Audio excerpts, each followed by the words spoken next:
월요일 같은 목요일입니다. 휴일 잘 쉬고 오셨죠? 남은 거래일 수가 2거래일밖에 되질 않지만 다시 월요일로 돌아갔다는 새로운 마음으로 전략 세워드리도록 하겠습니다. 키움증권 신창환 전문가 함께하고 있습니다. 안녕하세요. 예, 안녕하십니까. 안녕하십니까. 시청자 여러분. 청성천업 신청환입니다. 상승과 하락을 반복하고 있는데요. 오늘 시장 2200선 지지할 수 있을까요? 예, 글쎄요. 제가 여러분, 지난 화요일 장 자체가 코스닥은 상승하고 코스피는 하락했습니다. 코스피 하락했지만 주가 반등했었고요. 코스피도 그렇고 코스닥도 그렇고 개별 종목장이 계속, 특히 코스닥 같은 경우에 개별 종목의 화려한 시장이 열려있지 않았나, 이렇게 저는 생각을 하고 있습니다. 예, 글로벌 증시가 보시면 다우나 나스닥, 그리고 S&P 반도체 지수가 하락형으로, 하락 장악형이라고 하죠. 이런 부분을 하락 장악형이라고 하는데, 우리가 이제 캔들 차트 볼 때 세 개만 보면 되거든요. 이제 하락 장악형, 그 다음에 이제 낙태형이고요. 그 다음에 이제 포스평이죠. 이 뒤쪽 다 이제 음봉인데요. 이 음봉 나오는 차트들은 하락형으로 보고 있습니다. 그래서 지금 보시면 확대해 보면은 이게 하락 장악형, 이제 하락 포스평이거든요. 그래서 다우, 나스닥, S&P 반도체 전부 하락 포스평 차트예요. 그래서 이 파급 효과가 조금 크지 않을까, 이렇게 저는 생각을 하고 있습니다. 자, 어쨌든 간 여러분, 옵션 만기가 4일 남았는데, 개인도 그렇고 외국인, 개인들은 저번에 한번 담보 부족 한 350억 났고요. 났는데 또 물려 들어가기 시작합니다. 외국인 또 물렸습니다. 금융투자가 지금 하방 쪽으로 걸었는데, 이 하방 쪽으로 공격적인 게 아니고 방어적으로 걸어놨거든요. 그래서 이런 경우는 여러분 너무 이제 주가가 크게 빠지진 않습니다. 크게 빠지진 않으니까 염려 안 하셔도 된다, 이렇게 제가 말씀을 먼저 드리겠습니다. 자, 제가 화요일 날 추격 매수 반대한다, 이렇게 이야기했는데요. 61일평이 관건입니다. 61일평이 관건인데, 61일평을 지킬 것이냐 안 지킬 것이냐, 이제 이게 문제되는 부분입니다. 저는 61일평을 못 지킬 걸로 저는 생각을 하고 있고요. 어쨌든 저는 이 빗각에서 주가가 하락을 할 거로, 저는 어쨌든 간 이 구름 가까이까지는 최소 주가가 떨어질 것이다, 이렇게 저는 보고 있습니다. 그래서 최소 2170포인트 전후까지는 주가가 밀리지 않을까, 이렇게 저는 생각해요. 오늘 하루만 이야기하는 거 아닙니다. 그래서 그런 부분을 여러분께서 냉철히 한번 좀 보실 필요 있지 않나, 이렇게 생각합니다. 월 중심 가격을 보면요, 월 중심 가격이 주가가 하락 쪽에 있거든요. 지금 하락 쪽에 있는데 떨어질 것 같아요. 주가가 상승이 가면 갈수록 종가가 떨어진다, 이렇게 저는 보고 있습니다. 지난달에 여러분들 굉장히 고생했죠. 주가가 이제 시작은 거대했는데 나중은 미약했는데, 이번 달에는 주가가 반등하더라도 반등 자체가 일단은 저점을 한번 찍어야 됩니다. 그 저점 자체가 2170이에요. 2177인데 제가 볼 때 2170대를 한번 찍고 뜨는 건 괜찮은데, 지금부터 먼저 뜨면 주가가 또 폭락하는 그런 장세가 나오지 않을까, 이렇게 생각합니다. 그래서 이달의 중심 가격은 일단 여러분 2170포인트, 정확히 2180포인트인데 저점이 2170입니다. 그래서 제가 볼 때는 저점을 한번 찍어야 되지 않을까, 이렇게 생각을 하고 있습니다. 예, 코스닥도 마찬가지예요. 코스닥 이달의 저점이 740이거든요. 지금부터 한 2% 정도는 최저 빠져야 된다, 이렇게 보는데, 제가 볼 때는 일단 저점을 찍고 위로 올라가는 건 괜찮지만, 하방 추가적으로 상승을 저점 안 찍고 가는 거는 지난달에 보셨지만 꼭 한번 변을 보게 한다, 이렇게 제가 말씀을 드리겠습니다.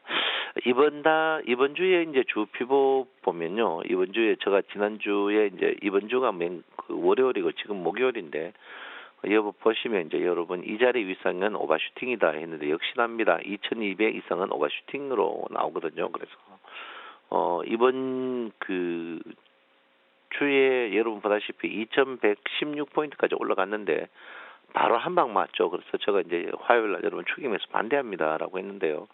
제가 볼 때는 이 중심 가격 하방 이탈하게 되면, 이게 중심 가격이 2200입니다. 예, 중심 가격 하방 이탈하게 되면 주가가 세게 한번 빠질 수 있습니다. 세게 한번 빠져서 이거는 다음 주도 유효해요. 그래서 2200포인트가 굉장히 중요해요. 왜냐하면 최근 2200포인트가 여러분 이 캔들 차트를 보지만 굉장히 많이 걸려 있거든요. 이게 걸려 있다는 말은 뭔를 말하냐면 매몰이 이 가격대에 있다 이렇게 보시면 되거든요. 그래서 2200 하방 이탈 큰 거 한 방 맞을 수 있는 그런 요인이 있다 이렇게 제가 말씀을 드리겠습니다. 예, 코스닥 같은 경우에는 다시 이래 땡겼는데요. 오늘 같은 경우에는 제가 이제 항시 여러분한테 말합니다. 이 중심 가격이 위쪽에 있을 경우 추가적으로 상승하면 상승할수록 주가 꼭 한 방 맞을 수 있다. 지금 코스피와 코스닥이 조금 틀리게 움직이는 이유는 지난주에 코스닥이 워낙 많이 빠졌거든요. 그래서 예, 코스닥의 반발 매수 그런 부분이 뜬다 이렇게 보고 특히 코스피 같은 경우에는 뭐니 해도 이제 실적이 좀 동반돼야 되는데 생각보다 코스피가 실적이 너무 안 좋으니까 하는 그런 부분입니다. 그래서 어쨌든 간 제가 볼 때는 뭐 코스닥과 코스피가 개별 종목 장세 이 장세는 유효 계속하다 이렇게 제가 여러분에게 말씀을 드리겠습니다. 자, 캔들 차트 보면서 한번 보도록 하겠습니다. 여러분 보다시피 지금 제가 이제 여러분한테 이제 그 월요일 날 주가가 크게 뜰 때 MACD가 데드 크로스이기 때문에 여러분 이튿날 화요일 날 추경 위해서는 안 됩니다라고 제가 이야기를 했어요. 그래서 어쨌든 간 60일 이평 저는 60일 이평을 못 지킨다고 보는 사람 중에 한 명입니다. 못 지킬 것 같아요. 특히 코스피 같은 경우에는 60일을 못 지킨다 이렇게 보는데 지금 주가가 버티는 거는 외국인과 기관 큰 손들이 사기 때문에 버티는데 저 외국인과 기관들의 그 파괴 효과가 크지를 못해요. 왜 그러냐면 삼성전자하고 하이닉스 시가총액 상위 종목들이거든요. 그런 부분이 좀 문제가 있다. 그래서 저는 이제 코스피 같은 경우 60일 평 하방에 따라할 걸로 저는 예상한다 이렇게 보고요. 예, 코스닥 같은 경우에는 데드 크로스입니다. 코스닥도 이제 보통 우리가 이제 데드 크로스 때 주가가 상승하면은 추격 매수 절대 하면 안 되거든요. 그래서 코스닥도 마찬가지예요. 그래서 제가 볼 때는 코스닥은 그리고 이제 고가주 같은 경우에 계속 아직까지 이제 기관과 외국인들의 주 수량을 보면은 사자가 많은데 그 금액 보면 팔자가 계속 많아요.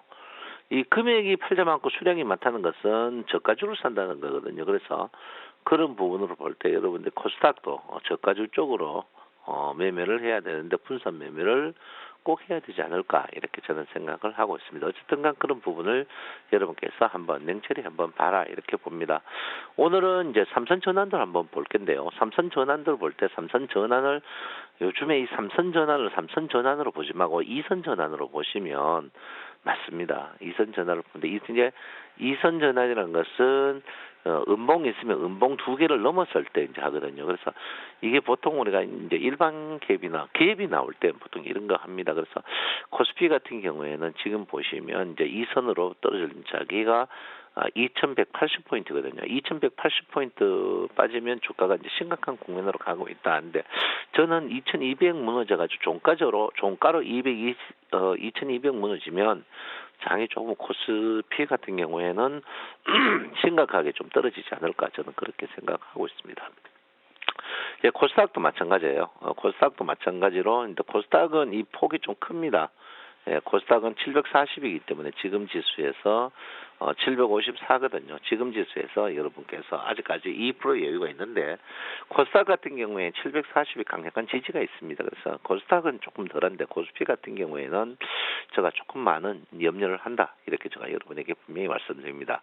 자, 지금 지수에서 이제 그 상승 조정이냐 하락 조정이냐 구별할 수 있습니다. 그래서 이 코스피도 그렇고 코스닥도 그렇고 아직까지는 이제 상승 여력이 요 빨가지면 이제 상승의 눌림목이거든요. 아직까지 코스피인데 이 코스피가 이 상태에서 이게 이제 이 그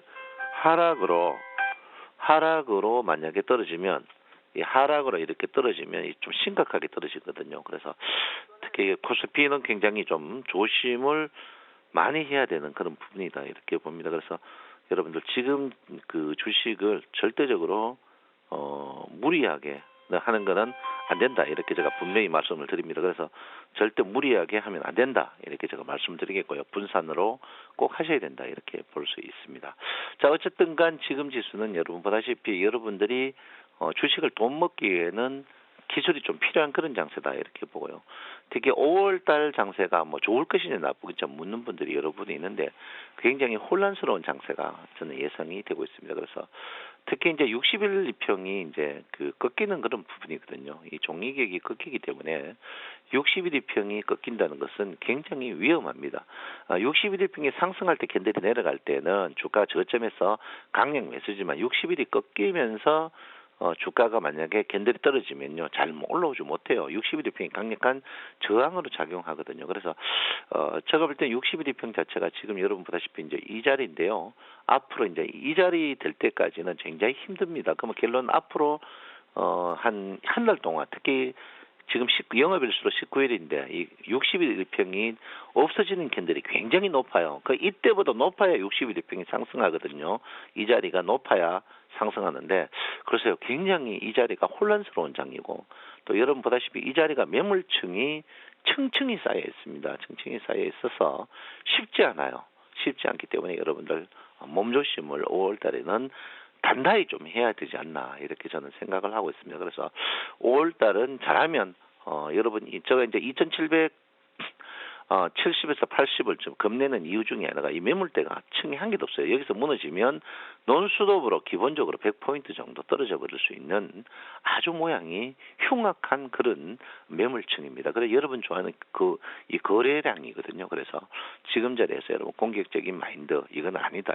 공격적인 마인드라는 것은 우리가 손절매를 잘하는 게 공격적인 마인드지 우리가 몰빵치고 세게 가는 그거는 미친 마인드거든요. 그래서 여러분이 이럴 때일수록 5월은 몸조심하는 한 달을 좀 맞이해야 되지 않나 이렇게 생각하고요. 오늘을 아침에 약세일 겁니다. 약세인데 어제와 같이 아랫꼬리를 또 장중에는 달 겁니다. 다니까 너무 초급하게 사지 마시고 개별 종목으로 공격적인 마인드를 해야 된다. 이렇게 말씀을 드리겠습니다. 여러분 5월은 어버이달입니다. 집에 안 먹는 건강식품 부모님들 드리지 마시고요. 초원 어른들이 뭐니 해도 뭐니가 최고입니다. 여러분 초원에 가시면 경로당 가보면요. 경로당에서도 차병이 있어요. 자녀들이 와가지고 술이라도 한 잔 내고 도에라도 내는 부모님들은요 고도리 치시고 또 자녀들이 전혀 안 오는 빈손으로 오는 분들은 거기 설거지하고 청소하시거든요. 그러니까 자기 부모님들이 홀대 안 받도록 고향에 있는 부모님 찾아가면서 현금 드리고 경로당에도 한탕 내고 오시기 바랍니다. 여러분 내 마음 아시죠? 감사합니다. 정성천음 신창원입니다. 5월에 팔고 떠나라는 이야기도 있는데 5월 혼란스러운 장세를 예상을 하셨습니다. 여러분들 단단한 준비는 출발 마케돈과 함께 해주시고요. 내일은 또 키움증권 신창원 전문가와 함께합니다. 여러분들 내일도 또다시 만나도록 할게요. 오늘 말씀 고맙습니다. 감사합니다.